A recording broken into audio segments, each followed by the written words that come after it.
Today I want to talk to you about law number 7 of teamwork. It is the law of the compass. And the law of the compass says vision gives team members direction and confidence. Let me define vision. Vision is a picture of the future that creates passion within you today.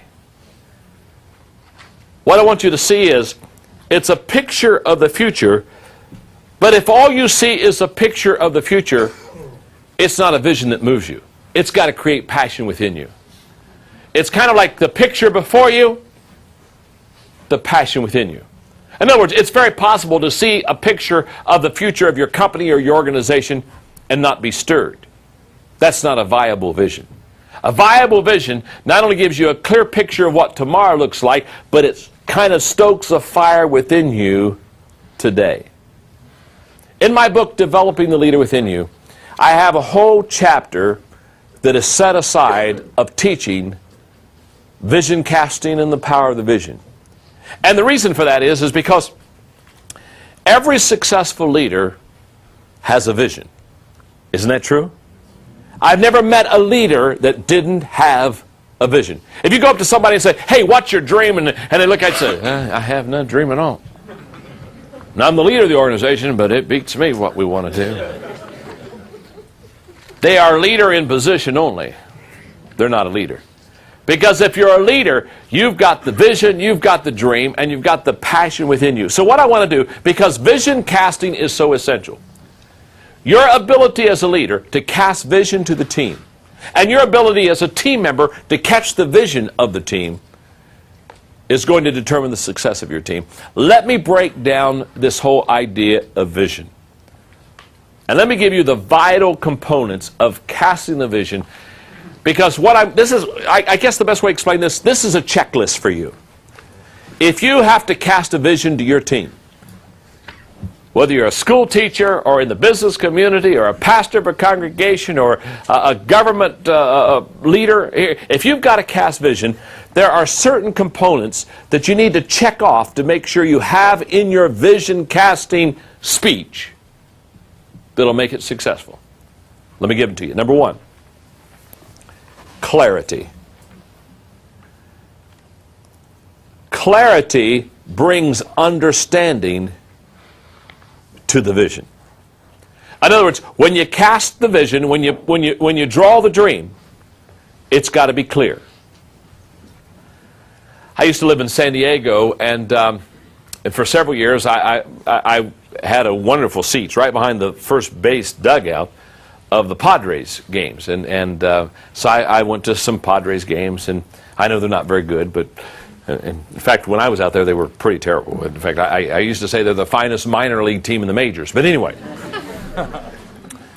between about the 3rd or 4th inning, on the big diamond vision, they always did something that was very interesting. You know, between innings, they try to entertain you a little bit.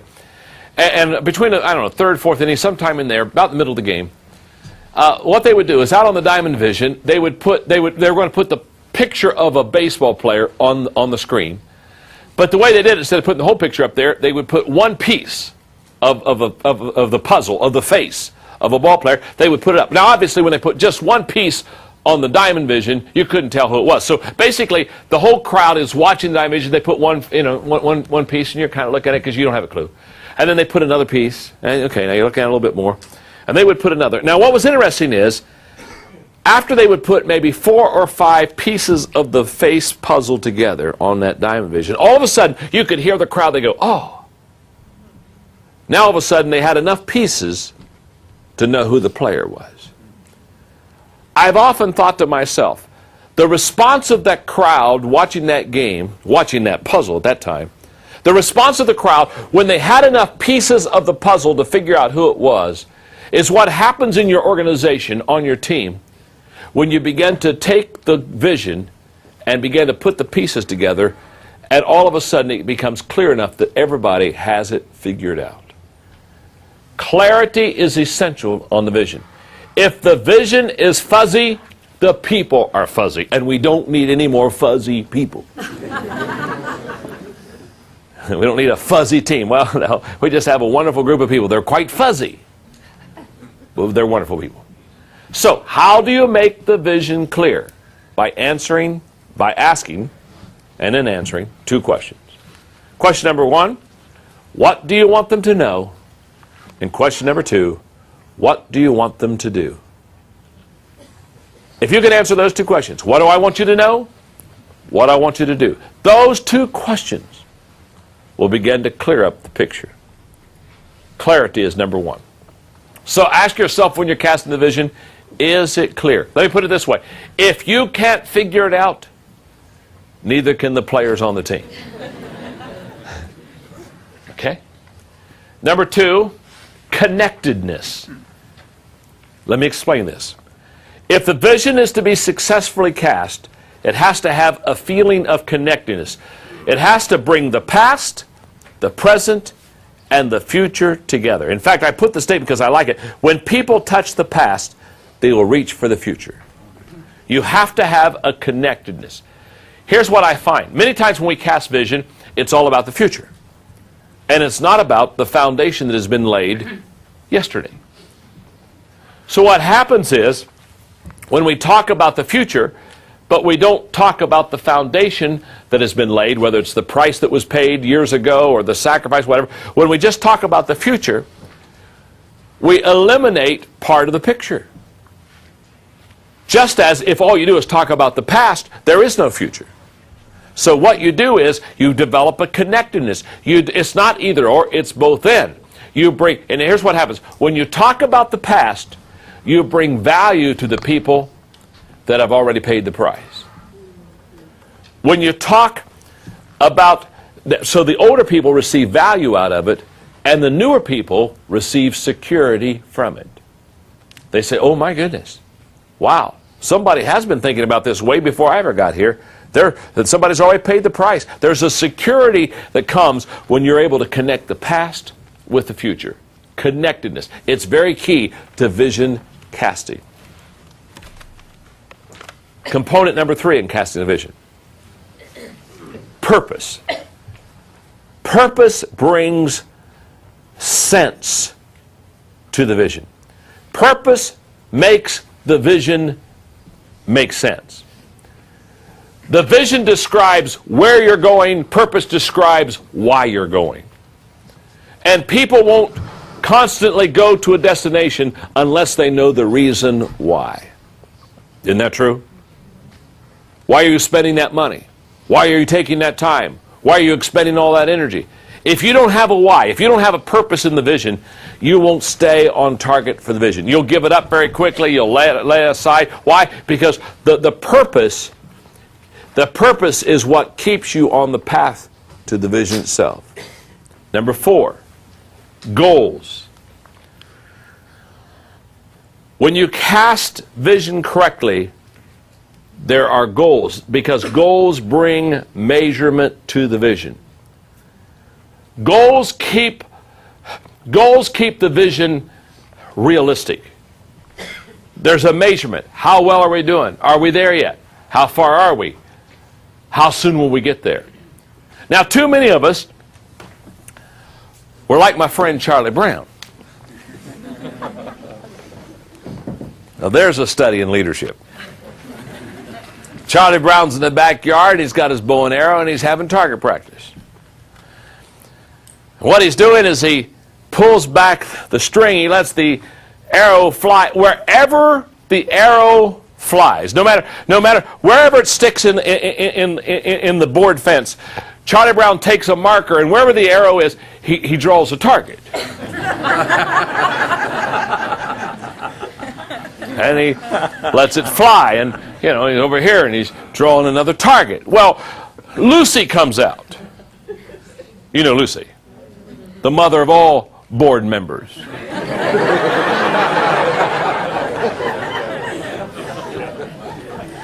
And Lucy comes out and she sees all these targets all over the fence. And she says, Charlie Brown, that's not the way you do target practice. And Charlie Brown says, I know it, but if you do it my way, you never miss. Now, I know all kind of people. That's exactly how they do vision casting. They just put a vision up there and they just slap any goal they want to. and they hope. Are you all right? And let me tell you something. Hope is not a strategy.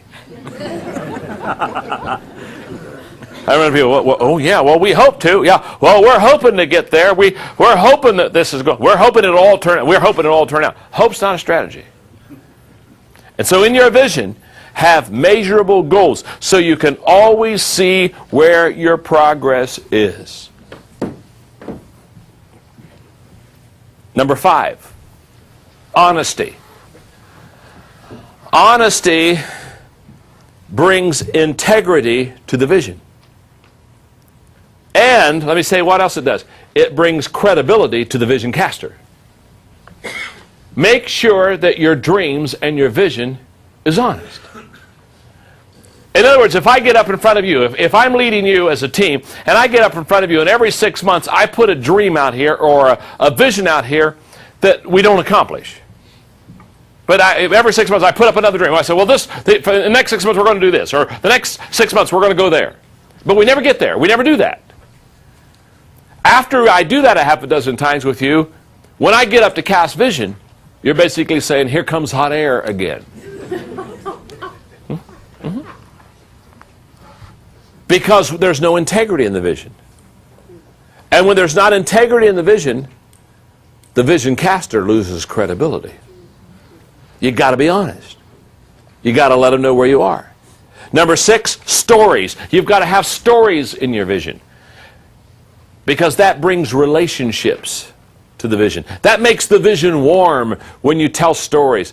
Telling stories about how somebody in your company has helped that goal become a reality.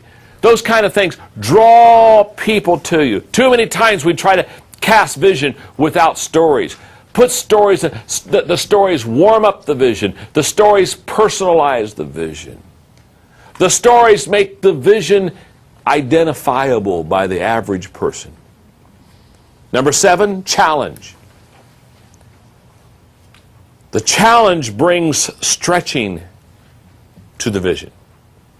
In other words, in your dream, in your vision, have stretching room. Give them room to fly. Don't be afraid to challenge people. Sometimes I'll run into leaders and they'll say, well, I don't know if I want to challenge the team. I'm not sure the team's ready for this. Let me tell you something. Put the challenge high. Stick it up there. Here's what I find. Winners stretch to the challenge. Whiners shrink from the challenge. And the greatest way to get rid of your whiners, your weak link, is to put a challenge up there. They'll run fast. Their first question is not, how do I climb Mount Everest? Their first question is, where's the exit? See, when you put the challenge high, to winners, they say, sick 'em. And to whiners, it makes them sick. And there's a world of difference between those two. Number 8, passion. Passion brings fuel to the vision. Passion heats people up. By the way, again, talking about the winners and whiners, here's what passion fires up the committed and fries the uncommitted. Just does. When you turn the heat up, some people will get fired up, some people get fried. Number 9 is modeling. Modeling brings accountability to the vision. Modeling basically says, I'm going, do you want to go? Can we go together? Number 10 is strategy. Strategy brings process to the vision. As I look back at my leadership with a team, my greatest days of leadership will never show up on paper. And the reason why is my greatest days of leadership is not when my organization grew the fastest. In San Diego, California, in the mid-'80s, I was pastoring this growing dynamic church. And the only way we were going to be able to keep growing was to relocate the church, and so we realized we were going to have to do that. And so we found 80 acres on a freeway, and we began the process of relocation. Now, I'm not going to go in the story today because it's way too long. In fact, it's way too discouraging. But we had all the setbacks any person would ever not want to have in a relocation process. The biggest setbacks were mainly environmental, and if you're in Southern California, in fact, the Wall Street Journal interviewed me one time, and the Wall Street Journal said, if you pull this off, you'll be the last church in Southern California that will be able to buy 80 acres of land and pull it off. I guarantee you, he said, it isn't going to happen again because of all the environmental laws. There was a bird called a black-tailed gnatcatcher. Didn't even live on the property. Just flew over the property and every once in a while landed. Rested, you know, just...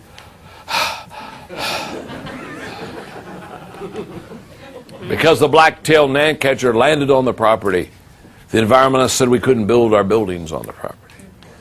Now, I could go through barriers and barriers. In fact, finally we got through that. How we got through that was by buying 28 acres somewhere else for the birds to land on. As if you train a black-tailed gnatcatcher. Say, you don't land here. You quarter of a mile over there. That's your landing spot.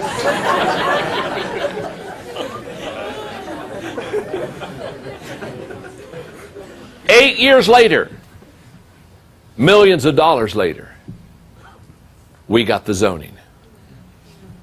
8 years, millions of dollars. You talk about a challenge? I had to raise millions of dollars on land that I couldn't even assure the people we would build on. I had to keep hope alive on land that we were not even sure would be ours. And for 8 years, I kept hope alive. What was it Napoleon said? Leaders are dealers in hope. And I became a dealer in hope. And what's beautiful is in May of 2000, I flew back to San Diego to dedicate the first building on that mountain. 5,000 people. Absolutely excited about what had happened. But as I got back on the plane to fly back to Atlanta, Georgia, I began to think about the price that was paid and the vision that was cast. And all I'm saying to you is leaders constantly, they're keeping the picture in front of the people because they know this. If the people lose the picture, the passion leaks out of their life. So I put in your notes. It's out of my Developing the Leader Within You book. Some closing thoughts on vision. Here's what experience has taught me. The credibility of a vision is determined by the leader. The acceptance of a vision is determined by the timing of its presentation.